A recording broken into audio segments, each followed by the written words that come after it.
Today's daf we're going to be learning is Makkot daf Kaf Gimel. Our learning today is in honor of the state of Israel celebrating 77 years of independence. We continue to pray for the safe and speedy return of our hostages, safety of our soldiers, and for a refuah shlema for all the injured soldiers. We also dedicate our learning to the speedy extinguishing of the terrible fires blazing in Israel and to the safety of the firefighters.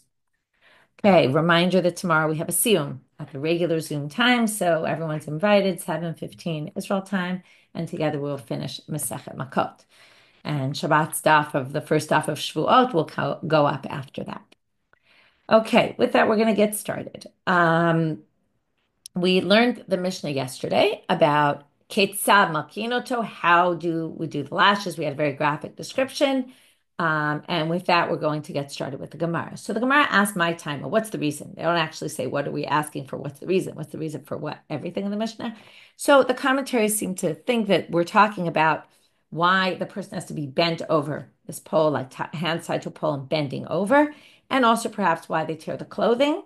And this is because of Mishum Nikla. Okay, now what's this Nikla? And today we're going to darshan this pasuk in a few different ways. So I thought it was a good place to start. The pasuk says, Arba'im yakenu lo yosif, right? You should hit the person. Maybe I should even start. Arba'im yakenu. Number one, 40 lashes. Then it says lo yosif. Don't add any more. Pen yosif, lest you add lahakoto al elem akaraba. You might add and hit too much more. Okay, we're going to darshan this much more. Okay, like a lot more. Because what about if you add a little bit more? Right, sounds like. Okay. Vinikla achicha. So the two things we're going to darshan in a few different ways. Makaraba, we're going to use to say, number one, you can't add too many more. What about too few? We'll talk about that. The other thing is, it also is going to learn though that in general the makaraba can mean a lot. It could also mean a strong, right? That you're supposed to hit strongly, and that might also be derived from this makaraba. So you both derive sort of what you can't do, can't add too many more, but you also, when you do the lashes, you have to hit makaraba, even though that's not really what it says in the pasuk. The pasuk is really in the middle there, is talking about so what you shouldn't do. You shouldn't add too much more to what is supposed to be. Now, this is a very big confusing phrase because what it literally translates as, right, and your brother will be embarrassed in front of your eyes. Now, let's read the pasuk from the beginning and see the two ways we could read this. You should smite the person with 40 lashes. Don't add any more because lest you means it's a negative prohibition if you do it. So you should not, lakoto al ele. And if you are to add, what's the problem with that? Well, you'll humiliate your brother in front of your eyes, which is what you shouldn't do. But you can also read it as arba'im yakenu, okay, and then, well, lo yosif, don't add more than that. And then back to, well, why should you give 40 lashes? The purpose of that is to humiliate your brother in front of your eyes. So it either means you should be niklachi chalenecha or you shouldn't, which makes it very confusing. So we're going to actually darshan it in different places on this page in different ways. So right now they're going to explain, oh no, this is what you're supposed to do. You're supposed to humiliate. Since you're supposed to humiliate, we make the person bow down, crouch down or bend down, bend over, and we strip their clothing. And then they say, okay, that's number one. Now we want to know some other halachot. So the first one we're going to start with is the ritzuah. And we're going to learn a few different things about the strap that they would whip with, right? The whip. So we learned it was done also from an egel. It was folded over. It also had strewn through it was also another strap from a donkey. Okay, so we're going to start with all those, and then we said, if you remember, the handle was a tefach, the width was a tefach, and then the length was so that it could reach the person's stomach when whipping them. Okay, so we're going to deal with all those things right now. The first thing we're going to have is Amar of Sheshet Mishum Rabbi Elazar ben Azariah. How do we know that it's from a calf? Dichtiv, and now we're going to darshan what we call smichut parshiot. Two psukim that are next to each other have nothing theoretically to do with each other. They just happen to be placed right next to each other. And the question is, what do we learn from here? So they're going to say the following. It says, Arba'im yakenu lo yosif. And the next pasuk is, Samechle lo taksom shor b'disho. Right? Don't muzzle the animal while it's threshing. What kind of animal? A shor. The shor pasuk is right next to the Makkot pasuk, even though we already darshan this for some things. But now we're going to, right, remember, it has to have a maaseh, it has to be like the shor b'disho. And from here we learn that the strap that you use to do the Makkot has to be made from a shiur. Now, an egel is a young shiur. So there we have it. It's a young ox, right? It's a calf, and that's how we get it.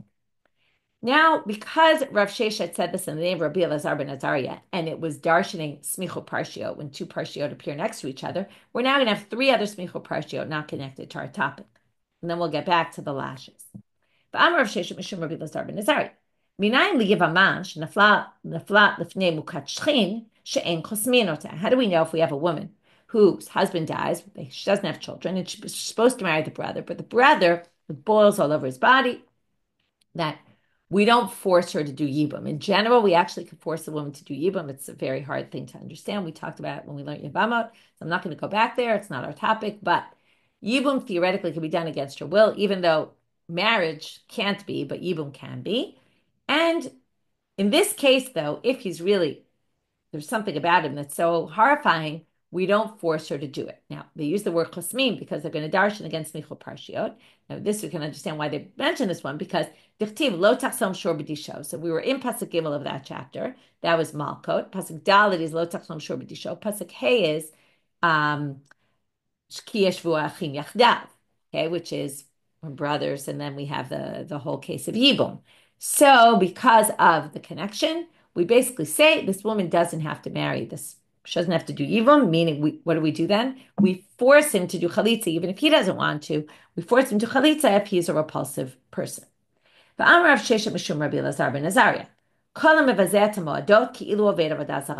who the word disgraces the holidays.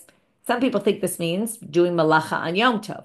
Some people think this means working on Chol HaMoed, okay, not taking Chol HaMoed seriously enough, is like they worshipped idols. Dichtiv, there are ways that you can do work on Chol HaMoed. There's halachic ways, but there's also halachic ways that it's forbidden. So it's as if you worshipped idols. Again, there's a debate whether that's what they're talking about or that's what they're talking about. Dichtiv Elohim asicha lo taselach. Now we move to a totally different place in the Torah. Instead of being in Dvarim chapter 25, we're now in Shemot chapter 34. And there it has a juxtaposition between worshiping idols and observing the holiday of Pesach. Fourth and last Smichut Parshiot Rasha, in the name of Rav Sheshet, who quoted Rabbi Elazar ben Azariah. I'm Rav Sheshet Mishum Rabbi Elazar ben Azariah. Kol ha'mesaper lashon hara, v'kol ha'mekabel lashon hara, v'kol ha'me'ir edut sheker. If you tell lashon hara, you accept lashon hara, you hear lashon hara, or you testify falsely, you are worthy of being thrown to the dogs. What this means is that you don't get a proper burial. Okay, when you die, we leave you to the dogs. Dichtiv lakelev tashlichunoto. Well, the pasuk at the end of Shemot chapter 22, it says the last pasuk is about not eating. Right, if you find basar b'sadeh trefa lo tuchelu, you find non-kosher meat, it was not slaughtered properly, lakelev tashlichunoto. You can give it to the dogs, but you can't do anything else. Right, you can't eat it. V'samichle, the next pasuk is lo tisa shem hashav, which is don't bear false rumors. Okay, so now lo tisa, we're going to translate in two ways. Karibenami lo tasi. We're going to read it as lo tisa and lo tasi, which is also both don't tell and also don't hear. Okay, and then the rest of that pasuk is al tashe yadchan rasha liot ein chamas. Don't be a false witness. By the way, ending with what we started with in this Masechet of false witnesses. So now so anyone who does any of these three things deserves to be sent to the dogs, that their body will be sent to the dogs and not get a proper burial. Okay, back to our topic, lashes. Ushte ritzuot, tana shel chamor. Okay, the Braita says the other one was with a donkey. By the way, in our Mishnah, it already said it was with a donkey. Why do we need the Braita to say it? Some people say this is proof that the text of our Mishnah actually didn't include the word. When they talked about the extra ritzuah, it didn't say donkey. And it just got added in based on this Braita, which happens sometimes. So anyway, it's from a donkey. So this person from the Galilee darshan this to Rav Chisda. Yada shor koneu v'chamor evus ba'ala, very famous pasuk in Yeshayahu, the first chapter. The shor knows its owner, and the chamor knows evus ba'ala, the one who gives him food. Okay, these animals are very cognizant of who their owners are. Yisrael lo yada. And yet the Jews don't know who their owner is, right? They don't see God. And it's a big criticism of Yeshayahu that even the animals see, who their owner is, and the Jews can't understand that God is in charge. Amar Kadosh Baruch Hu, so what does that have to do? Why do we whip you with this person who's, did some transgression we add this ritzuah from a donkey? Yavo, Amar Kadosh Baruch Hu, God says, Yavo mishmakir evus ba'alav, the one who does know who their owner is, right? The evus is where they get their food from, the trough. V'yipara mimi she'eno makir evus ba'alav. We're going to use the donkey who is smarter, right? We always say donkeys are not very smart. This donkey is smarter than us, right? Smarter than this person who transgressed and doesn't know their owner. And that will remind you of this pasuk and who your real owner is. Yadat tefach. And then really we got to the part that the strap has to reach the person's stomach. So Amar Abai Shmamina kolcha v'cha lepum gabe avdin alei. Abai says, from here you learn that there were, everyone had a ritzuah that was custom designed for them because everybody's a different height. Maybe they had, 10, 15, 20, and then they would just give it to whoever it was, or it sounds like they would actually make one for each person because they had to make it exactly the right length.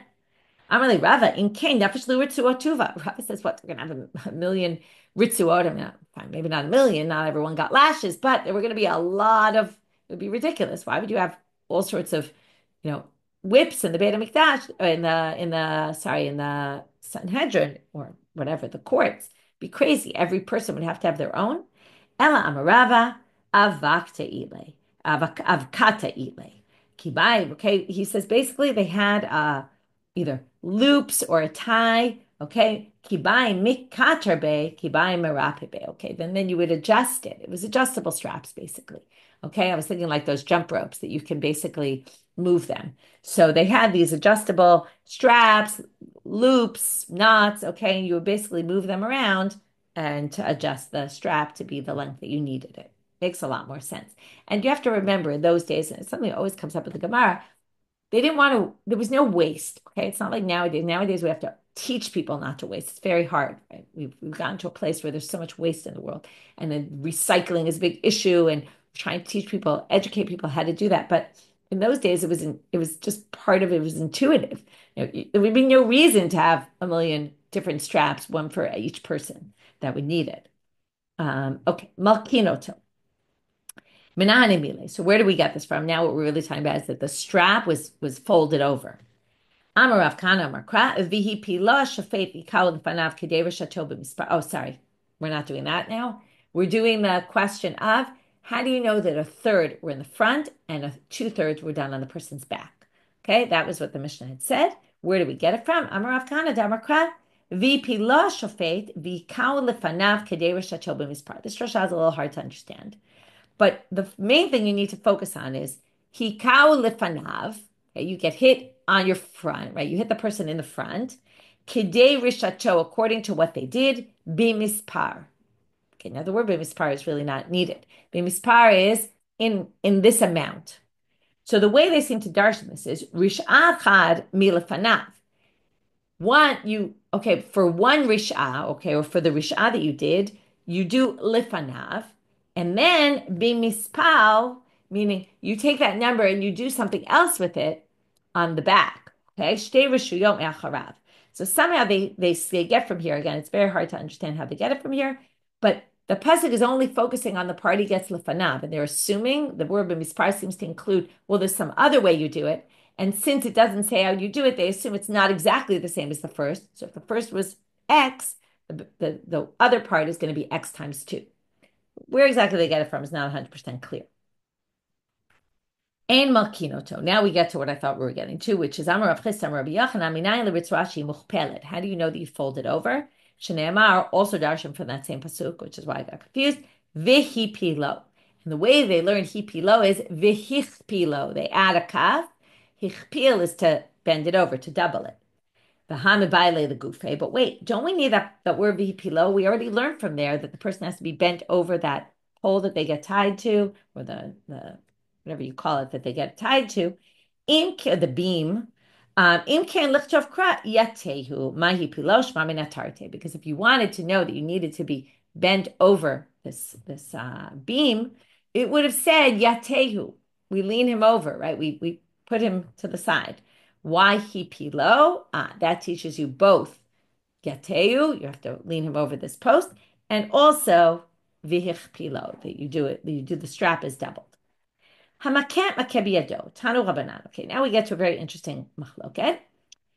Now it says you have to hit with your hand, okay, and it seems to be you have to do it forcefully. So if you have to do it forcefully, maybe we're best off picking who's supposed to do this job, the biggest, strongest people, who usually, and that's what there's going to be this assumption, usually the big, strong people are not the knowledgeable people. Like here we have this messenger of the court, and the real question is going to become, do we need this person to be smart, knowledgeable in halacha, and not necessarily so strong, so the person won't get necessarily this big, and this all comes from the makar rabbah. As I said, the makar rabbah might be what you're not supposed to do, but it's also what you're supposed to do. In general, the person's supposed to get hit hard. So you're better off having it from a smart person who's not so strong, or better off from a strong person who's not so smart. And they seem to talk about the correlation between being strong and not so smart, which made sense in their day, because if you were smart, smart doesn't mean street smart. Smart means you sat in the Beit Midrash learning. It means you were knowledgeable. So if you're a knowledgeable Talmid Chacham, usually you weren't out on the street exercising and moving your body and doing physical labor. Now, there were Talmidei Chachamim who did both, and it's obviously not always connected. But what they're trying to give here is an extreme where you might have one and not the other. It doesn't mean it always goes hand in hand. You obviously know there's very people who sit and are, sitting, learning all the time, and yet also find time to exercise and are strong. And, these obviously don't always go together. But I think what they're trying to say is, what if they don't? And then which one is more important? Okay, they're trying to isolate the issue. So Tana Rabbanan, Aim Idim Chazanim, the Chazan is the person who does the beating, Ela Chasirei Koach, weak people, V'yitirei Mada, but have a lot of knowledge. Okay, Rabbi Yehuda Omer, afilu chasirei mada v'yitirei koach. He says, chasirei mada, even people who are lacking knowledge and are very strong. Some people don't even have the word afilu, and they think he specifically wants the people to be very strong and not so knowledgeable. Again, it doesn't necessarily mean you need people who aren't knowledgeable, but the point is, if you're going to have to choose one, better to go with the strong people because we want them to hit them really hard. Amareva. Now, first of all, I want to point out we hold like Tanakama. We hold that actually it should be more knowledgeable than strong. But Rava says, Kavatei Rabbi Yehuda Mastabra, I'm going to prove Rabbi Yehuda. Dichtiv, Lo Yosif, Pen Yosif. Now, it's telling you don't add, because lest you add, blah, blah, blah. Now, why does it have to warn you? Well,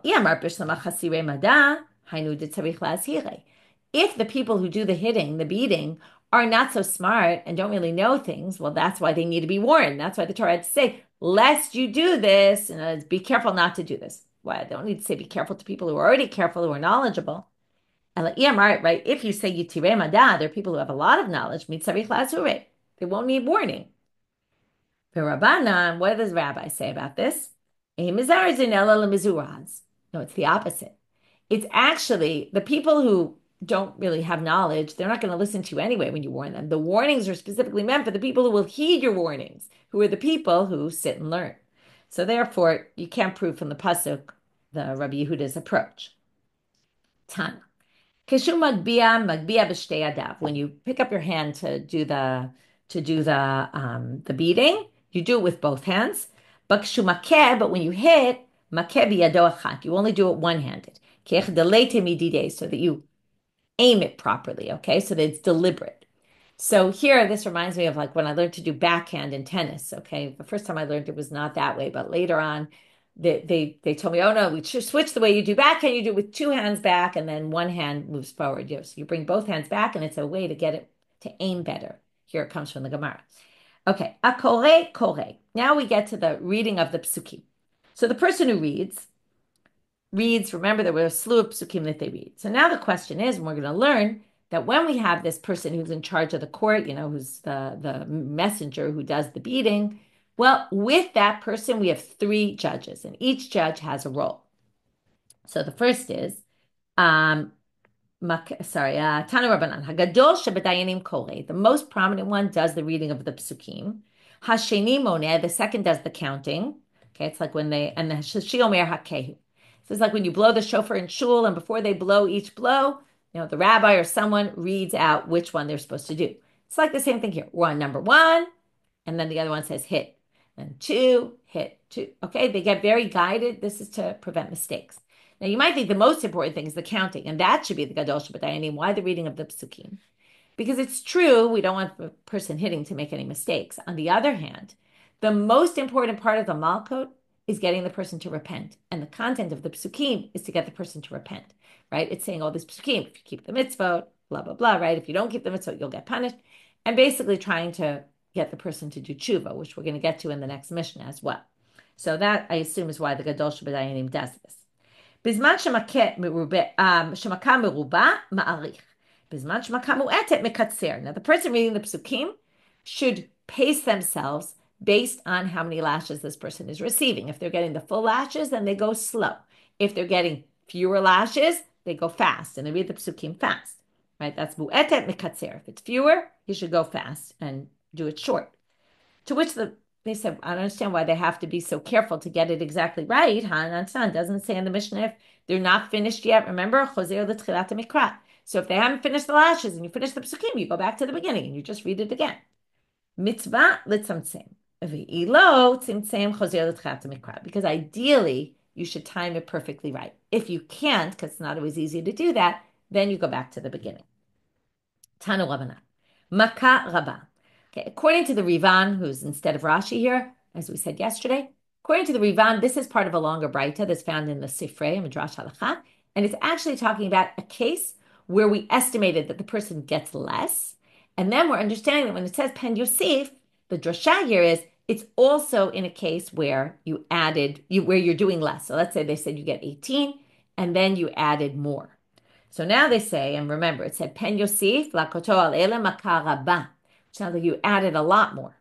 So so let's say you were doing 18 and then you added 21 by accident. Okay. So or on purpose. Okay. You can't do that. And how do you know that you can't just add another 1 or 2? Maybe that's not such a big deal. Okay. Especially if we say that you already were assessed to get less and, you're not like at 39 yet anyway. So maybe makamu etet. Not everybody explains it this way, but I'm going with the Rivan. Right. Some people think we're talking about when you're over 39. Okay, so how do you know that even makamueted, even 1 or 2 would be a problem? Here, by the way, we're using makaraba, makamueted, not as how much strength in the blow, but how many blows. Talmud lomar lo yosif. Okay, so because it says lo yosif and the pen yosif, there's that double language, means even any little bit more, even 1. Im kematum lomar makaraba. So why is it talking about makaraba? Limeda la rishonot shehem makaraba. This is where we get that you can learn 2 things from it, because what it's saying is, don't add a makaraba more than they're supposed to get, but the ones they're supposed to get should be makaraba, should be very strong. Nitkalkel. Okay, now we get back to that very unpleasant end of the Mishnah. What if the person defecates or urinates? Right, and then we said that that's a kiyum of niklachi chaleinecha, right? Which again, niklachi chaleinecha could be what you shouldn't humiliate them, or also you should humiliate, right? Part of the Makkot is to humiliate them. Once they're humiliated, you're actually exempt and you can stop. So now we're going to talk about some details of this. So first we're going to see a Braita. Tanu Rabbanan. This is an opinion we didn't see yet. Both of them, it's only if they defecate, not if they urinate. Okay, and you'll see the 2 opinions in the Mishnah right now in case you don't remember them. This Braita has 3 opinions. That was Rabbi Meir.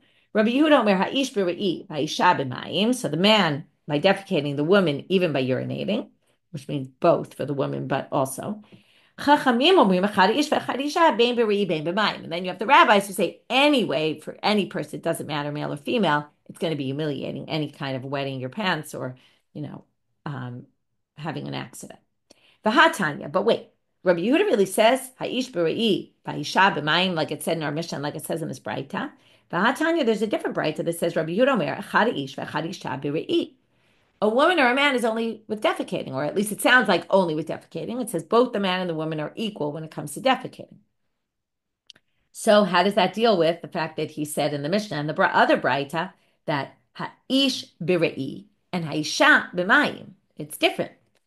So the answer, Rav Nachman bar Yitzchak, shnehem shavim b're'i. What it meant is, when it comes to defecating, for sure they both get exempt. The woman also gets exempt if she urinates. Okay, and then it fits. It's not that he's not saying only re'i. He's saying for both of them it's re'i. For the woman, it's also the urinating, the mayim. Now we get to another source. Amar Shmuel. Shmuel says, "Kifatuhu viratz mi beitin patur." If they bound you up to give you the lashes and then you somehow got unbound and ran away, you're exempt, even though you didn't receive any lashes. Okay, we're going to talk about this later, that it's because it's humiliating to have, first of all, been tied up in court and then run off. Okay, everybody sees you running away, even though they couldn't catch you, but that's, or maybe they could catch you, but in any case, it's humiliating to be running away from the court and to be seen that way. And that's already humiliation enough. So another case where it's humiliating and you get exempt. But meitive, now they're going to bring a contradiction. Kala, now kala is going to be that from the word nikla chichalenecha, which is humiliation. But the humiliation we're going to discuss here is defecating or urinating, whichever one we go by, okay? But kala, if this happens, bein berishona, bein bashnia potrinoto.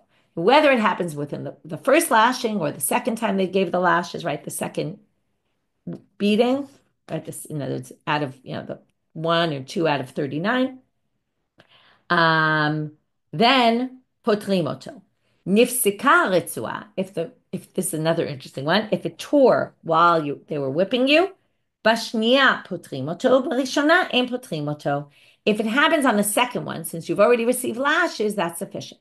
But if it happens on the first one before you've received the first lash, it's no good. You didn't get any lash yet. The point is, if something happens in the middle, like even the strap breaking, you've already been humiliated by receiving already one lash.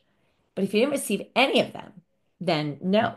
So now the Gemara says that's weird, because didn't we just say, Amai, lehavit kiratz? Why is this any different from the person who was bound and then ran off?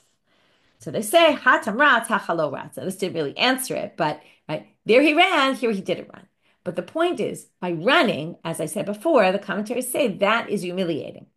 In the case where where the strap broke, nothing happened yet. So there was no humiliation yet. And therefore, there has to be some act of humiliation in order to exempt the person. Tanu Rabbanan. Amduhu, so a braita. Amduhu lechishi yilke yikle. Should be yikle. Now here's a play on words. Yilke yikle. They made an assessment that this person, when they are going to beat this person, they will defecate or urinate. Okay? I don't know how they decide that. Putrim oto. You're exempt. Could you imagine if you were in court and they said in front of everyone, "Oh, this person's going to wet their pants when they get beaten"? That's super humiliating. Okay, to say that in public in front of everybody. So that's enough of a humiliation. But if they assess that it's only going to happen when you leave the court, in other words, the first assessment was while you're getting the lashes, this is going to happen, then you're exempt. If they say if we give this person lashes, when they leave the court, then they're going to have an issue. They're going to defecate or urinate. Then malkinoto, they're not exempt. V'lo ela afilu kale b'tchila. And even if you say this person's going to wet their pants right here, right now, before they get the lashes, malkinoto. Both those are not exemptions. Why not? Shnemal vihikahu vinikla. V'lo shalakak far bebeitin. It has to be that the halon, the embarrassment, happens with the whipping, or assess that it's going to happen with the whipping. But if the assessment is it will be before or it will be after, even though it's connected with it, it's not a fulfillment of the pasuk. You hit the person and they will be humiliated. Okay, new Mishnah. With this, we finished all these topics of lashes. Maybe we'll do a quick review right now before we go on, and then we won't review at the end of the daf because whole next is something different. We'll review that separately. So what we did today was we tried to explain the source for what we saw in the Mishnah. We got off on a bit of a tangent of a bunch of smichot parshiot, but the source for the humiliation, the source for why we use a whip made from this, from that, why we double it, why, do we have to have them custom made or not?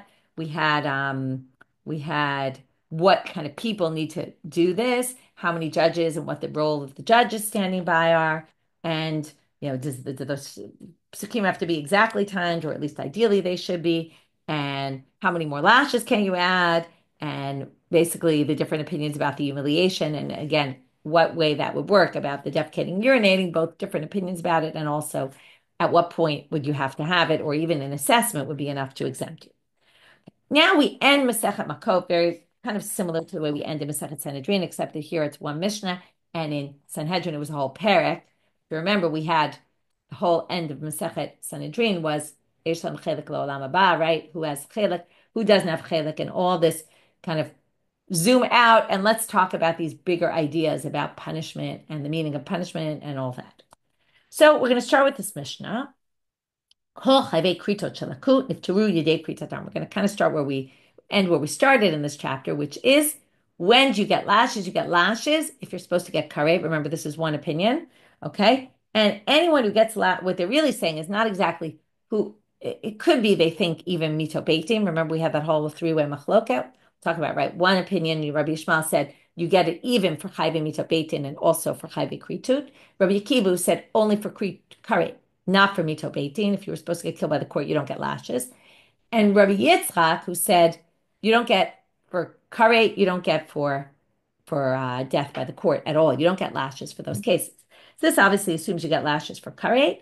Could be Rabbi Akiva or Rabbi Yishmael. But now it says anyone who got karet and got lashes, who had, did something where they're supposed to get karet, they got lashes. Nifteru yidei kritatam. They're exempt now from karet. Your karet is wiped out. Shenemar v'niklach chichalei. Another drasha from that pasuk. Notice what it says. You will be humiliated. Who? Your brother in your eyes. Kishelaka hareu kachicha. We assume someone who transgresses something very serious like karet is separate from the people. So they're not your brother anymore. They kind of left. So now they say, once they're humiliated, notice we call him achicha, your brother. That means that they're back to part of your nation and they're not chayav and karet anymore. That's divrei Rabbi Chanina ben Gamliel. And another thing Rabbi Chanina ben Gamliel said, Amar Rabbi Chanina ben Gamliel, Maimo over achat notel nafsho aleha. If you do one sin, you could get karet and get killed for it. Hauseh mitzvah alacha kama v'kama shetinatei lo nafsho. And they flip it to the positive now. One mitzvah, imagine how much life you will get. If you lose your life for one sin, you must get life, extended life, for doing a mitzvah. Rabbi Shimon Omer Minkomo Lamed. We learn it from its context. Shneimar v'nechrtu hanefashot ha'elu. Okay, that's by karet, by the arayot. Ve'omer, and it says, turning out Amubet, Asher yaseu dam ha'adam, Asher yaseu tam ha'adam v'chai behem. The pasuk immediately before we start all the arayot, a person shouldn't sleep with this one, that one, blah blah blah, says these are the mitzvot you should do. Right? If you do them, you will live by them. So if you basically not only doing a mitzvah, but if you don't transgress the avera, varayot, for example, and any other one, noten lo sachar kosem mitzvah. You get rewarded for refraining from sinning. Rabbi Shimon, right? So it's mitzvot, right? So averot get you punished, mitzvot give you reward, and even refraining from doing averot gives you reward. Rabbi Shimon bar Rebbe Omer, Harei Omer, Rach chazak lebilti yachol adam ki adam hu hanefesh. Okay, it says you should be strong, so you shouldn't eat the blood because the blood is the soul. And then it says there, and you will live. Okay, like l'man yitavlacha will be good for you. So they say, Uman madam shenafsho shel adam katza mimenu aparesh mimenu mekabel sachar. If someone who blood is disgusting, nobody wants to eat blood, and yet it tells you if you're careful about this and you don't eat blood, it'll be good for you. So gazel va'arayot shenafsho shel adam mitavel lahem u'machamadatan. So theft and arayot, right, sleeping with women you shouldn't be sleeping with, that people desire and really want to do this. Haparesh mehem alacha kama v'kama she's kelo l'dorotav l'dorot dorotav at sof kol hadorot. All the more so will you get married and your future generations, okay, until forever, they say basically, will benefit from your act of refraining from sinning. This is saying, right, we've been talking about sinning all throughout, about Makkot, and this is really the end of Sanhedrin, as we talked, it's one long Masechet, basically talking about how important it is to not sin, okay, right? It was all, what if you do sin? What are you going to get? This, that, the other thing, but you actually will get rewarded for not sinning. Rabbi Chanina ben, and not just the reward won't only be for you, it will be for others as well. Rabbi Chanina ben Ashi Omer, God wanted the Jews to get a lot of merit. So what did he do? That's why we got the Torah and the mitzvot. Shenemar Hashem chafetz leman tzidko yagdil Torah v'yadir. Okay, end of the Mishnah, right? It's a pasuk. God wants to do good for us, and therefore he made a lot of Torah, meaning a lot of commandments, so that every commandment we keep and every transgression that we don't do, we get rewarded, and it's better for us. Okay, starting with the Gemara, we're going to go back to this Rabbi Chanina ben Gamliel about karet. If you get lashes, the lashes wipes out your karet. I want to point out before we move on There's a big machloka between the Rambam on one hand, who says this is only, by the way, if you repent. If you just get lashes, it's not going to get rid of your karet unless you repent, which is very like the Rambam, who had a big focus on the halachas of tshuva and repentance, how important they are. Right, a whole book called tshuva that many people learn necessary to make tshuva. The Rambam says without repentance, this isn't going to work.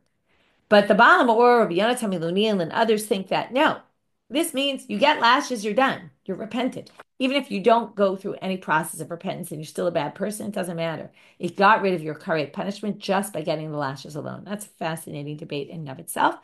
Anyway, I'm going to put that aside. Amar Rabbi Yochanan. Rabbi Yochanan comes now and talks about this machloket, not this machloket, this opinion of Rabbi Chanina ben Gamliel, and he says it's a machloket. The rabbis don't agree with him. Chalukin alav chaverav Rabbi Chanina ben Gamliel. They didn't agree that lashes wipes out your karet. Amar Rav Ada bar Ava, Amar Rabbi Rav Chanina. Now Rav Ada bar Ava is going to prove this. Okay, he says in the house of Rav they said, let's prove it from a Mishna in Megilla. You might remember there's a whole slew of Mishnah in Megilla, aim, bain, this to that, right? There's no difference between this and that other than it started with Adar Rishon and Adar Sheni, right? The only difference is, okay, now, aim, bain, Shabbat, Yom Kippurim. Ella, what's the difference between Shabbat and Yom Kippur? Basically, it's all the same commandments. I mean, obviously, Yom Kippur, you don't eat, but not that in terms of malacha. Ella shezez dono b'dei adam v'zez dono b'karet. On Yom Kippur, you get karet in the hands of God. And on Shabbat, you get punished by the court. So one is heavenly court, right? You get punished by the heavens, and one you get punished by in the human court. Vim ita. Now, if every time you get karet, you get lashes, and the lashes atones for you, idi b'dei adamu, then theoretically they're both b'dei adam because you get punished in the human court as well. So Rav Nachman Omer, we have two explanations as to why this doesn't prove what, right, against Rabbi Chanina ben Gamliel. Rav Nachman says, Hamane, Rabbi Yitzchaki, you could say that Mishnah is Rabbi Yitzchak's opinion. Da'amar, as I mentioned earlier, malko b'chayve kritut leika. When you get karet, you don't get lashes, according to Rabbi Yitzchak. So maybe that Mishnah goes like Rabbi Yitzchak. But if you do get lashes, then, right, that would be our opinion, and that would be a problem. So then you would get lashes, and that would wipe out your karet. Ditanya, as we learned, Rabbi Yitzchak omer chayve kritu b'chlalayu. Okay, now remember in the Arayot, this is just proving Rabbi Yitzchak's opinion. This is his proof. In the Arayot, it says that en pasuk, you're all going to get karet for any of these things you do. But then lama yatzak karet b'achoto. Why is it specified specifically you're going to get karet if you sleep with your sister? Liduno b'karet v'lo b'malkot, to tell you it's only karet, not malkot, for everything. Right? It's a paradigm for everything. Rav Ashi gives a different explanation to how you could explain the source, even not according to Rabbi Yitzchak only. Rabbanan, even if you say this goes with Rabbi Shmuel or Rabbi Akiva, that there is lashes, still you could say ze'ikars dono b'yedei adam v'ze'ikars dono b'yedei shamayim. Even though it says, right, what's the difference between Yom Kippur and Shabbat? One is in the hands of the court and one is in the hands of God. But you could say the main punishment is karet. Yes, it's true you could get lashes, but still, Yom Kippur, you think of karet. You don't think of lashes, even if you get lashes. Okay? And that's a different way of explaining it. Amar Rav Ada bar Ava. Amar Rav, halacha ki Rabbi Chanina ben Gamliel. So now he says we paskin like Rabbi Chanina ben Gamliel. It's interesting to paskin here, but basically that when you get the lashes, it wipes out your karet. So comes Rav Yosef with the big question, and this really was a question we should have asked in all of Perek Chelek. And in Perek Chelek, we say who gets olam haba, who doesn't. We kind of said, like, how do we know all this? So Rav Yosef says it straight out. I'm Rav Yosef. How does Rabbi Chanina ben Gamliel know that if I got lashes for something I was supposed to get karet for, I now won't get karet, right? Karet's in the hands of God. How would we ever know? Man salik le'elav amar. Who went up to the heavens and found out that all the people there, didn't get karet because they got lashes, right? Like, it's a great question. Who went up there and figured this out? Now remember, Rabbi Chanina ben Gamliel proved it from a pasuk. He said, "V'nikla achicha le'inech." It says, "V'nikla," he's humiliated, and then he becomes achicha. And that was his proof. But he says, you don't really know that that's the case. So Amalei Abai responds to Rav Yosef, who's his teacher. Rabbi says, Ella, right? Rabbi was the student of Rav Yosef. Hada Amar. Now he quotes him from a different statement like this. He says, according to what you're saying, Hada Amar Rav Yeshua ben Levi, Shloshat Varim Asu Beitin Shamata, V'Iskimu Beitin Shamal Al Yadam. Rabbi Yeshua ben Levi says there's three things that they did down below the court, and the court above agreed with them. Man salik le'elavat amar. Who said the court above agreed with them? Ela krai hadarshina. Hachinami krai kadarshina. There, they got it from Sukkim, which we're going to now see in a minute. And also here, he got it from Sukkim. In other words, we learn what God thinks from Sukkim in the Torah. That's how we derive what God thinks. We don't really know, right? But we get it from Sukkim. So we don't need to go up to the heavens to see. We learn it from a pasuk. And that's how he did it. And that's what Rabbi ben Levi did. Okay, goof. Now let's go and understand these. And from here, we're going to get to three other things. And that's how we're going to end our daf. Amar Rabbi ben Levi. So the court down below institute three things. And the court up above agreed. Eluhain, Mikra Megillah, the fact that we have to read the Megillah on Purim. She'elat Shalom B'Shem, you can greet a friend using the name of God, and it's not considered using God's name in vain. Ve'hava'at Ma'aser, and bringing Ma'aser, now bringing Ma'aser, of course, is Torah, but you're supposed to give Ma'aser and Truma to whoever you want. You could choose your Kohen, you could choose your Levi, but at a certain point they said we're going to bring them all to the temple, and the temple's going to distribute them evenly. So the fact that we do that against what it says in the Torah, or it didn't say you're supposed to do it that way in the Torah, that they decided in court and God agreed. Okay, how do we know all these things? Mikra Megillah dechtiv ki'imu v'kiblu ha'Yehudim ki'imu lamala ma shekiblu lamata. Why the ki'imu v'kiblu, the double language? Ki'imu up above, right? This is pasuk from the Megillah. They set up above. We established what you did and accepted down below, which was to read the Megillah. She'elat shalom dechtiv v'hinei boaz ba'beit lechem. What did he say to his kotzrim? Vayomer lakotzrim Hashem imachem. He said God is with you, using the name of God. Ve'omer, and it says in Gidon, in Sefer Shoftim, an angel comes to him and says, Hashem imcha gibor achayil. God is with you, you strong warrior. So my Omer, what's the second pasuk? Well, v'chitem Boaz hu da'avid midate u'shmai lo eskimu al yado. Maybe Boaz did it on his own, but they didn't agree in the heavens, right? We're looking for something. The heavens agreed. Tashma. We get it from an angel. Ve'omer, that's why it says, and it says Hashem imcha gibor achayil, which was an angel speaking. Hava'at ma'aser dechtiv haviu et kol ha'ma'aser al beit ha'otzar v'yiteref b'beiti u'bachanuni gam bazot. So, right, it says, bring all the ma'aser to the temple, and it will be food in my house, and test me bazot, amar Hashem spoke. God says, you guys will test me by this. If you do it in this way, I promise I will give you everything you need, plenty, until you're saying, until blidai. So why blidai? What does that mean? Amarami barav. There's a song people like to sing. Until your mouth, your lips are so dry from saying, die, die, die, it's enough, it's enough, it's enough. Okay, that's how much bracha I'm going to put upon you. There you see that God is agreeing with what they decide to do. Amar Rabbi Elazar, Bishlosha Mekomot Ofia Ruach HaKodesh. There's three courts. Okay, if we're talking about courts, that here the courts did something and God agreed, there's three courts where God appeared and helped out. Okay, the Ruach HaKodesh, the divine spirit, came. Bebeit Dino Shel Shem, and the Beit Din of Shem. Okay, we'll see that's in the time of like the forefathers. Bebeit Dino Shel Shmuel Haramati, in the time of Shmuel, and Bebeit Dino Shel Shlomo, in the court of Shlomo HaMelech. Bebeit Dino Shel Shem Dechtiv Vayaker Yehuda Vayomer Tzedka Mimeni. And Yehuda realizes that Tamar was basically carrying his baby, and she was right. Minayada, how did he know that she was carrying his baby? Dilma Ke'echida Azal Iyu Legaba. Just like he went to her, she was a prostitute, at least so he thought. Maybe other men were with her, and how does he know the baby was his? So a heavenly voice came down and said, this is all orchestrated by me. Okay, God orchestrated the whole thing because, again, right, we say that was all so David and Melech would come from that union and all that. So basically what they're saying is when Yehuda says Tzadka Mimeni, it was he had heard God's voice saying, this is it. I right, that's your baby, and I orchestrated all this. Right, we were all upset at the people that they want a king, and he says, what did I take anything from you? And then they said to him, no, you didn't do anything. Vayomer Ed Hashem be'ed mishicho. God should be our witness. Kilo matzatem b'yadim u'uma. That you didn't find anything, right? That nothing. I didn't take anything from you. Vayomer Ed, and then it says, and he said, "I'm a witness." Now it wasn't Shmuel, and it wasn't the people, because if it was the people, it would have said it in plural. This is singular form. Vayomer, Vayomer, what? Vayomer, which should have said in plural. Mebaile. Yatsa bat kol v'amra ani ed b'davar zeh. A bat kol, heavenly voice came down and said, I am a witness. So there you have the one that came in the court of Shmuel. And Bebeit Dino Shel Shlomo, and the famous story with the mothers. Right? We always think it's Shlomo's wisdom. Now it says, Dechtiv, Vayana melech v'yomer t'shnu la hayeled achai v'amet lo t'mitu. He imo. Now we're going to say the words he imo. She is the mother is not the words of Shlomo, but a bat kol, a heavenly voice. Amar. So now they say minayada dilmi arume ma'arma. How did he know really which was the right mother? Maybe they were tricking him. Yatsa bat kol v'amra hi imo. So the bat kol came down and said she is the one.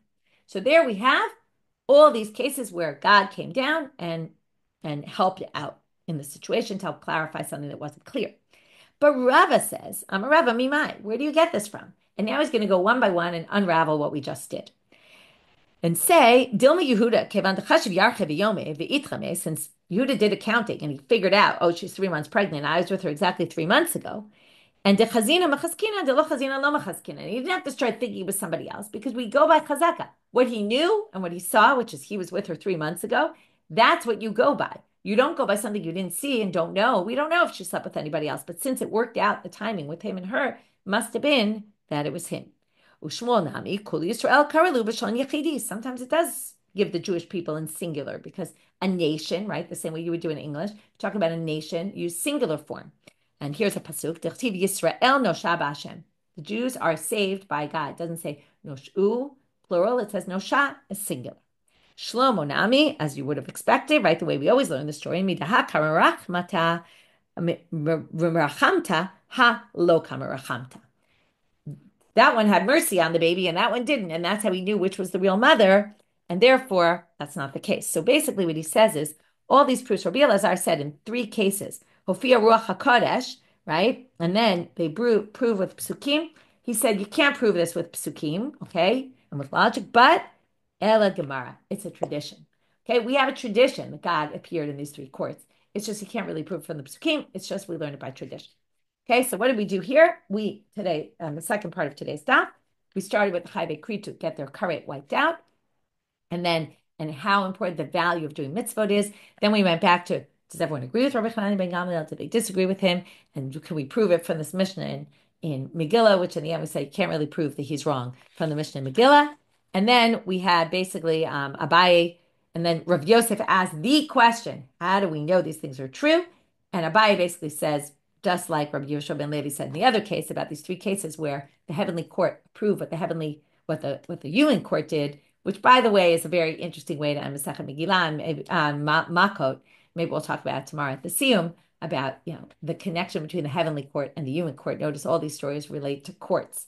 Okay, God appearing in human courts and the value, the fact that we believe that in these courts in the Sanhedrin, right, God's presence was there, and how important that this is a unique system of halacha.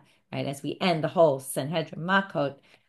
Anyway, food for thought, and we will see you all at the Siyum tomorrow. If you can't make it, it will be recorded.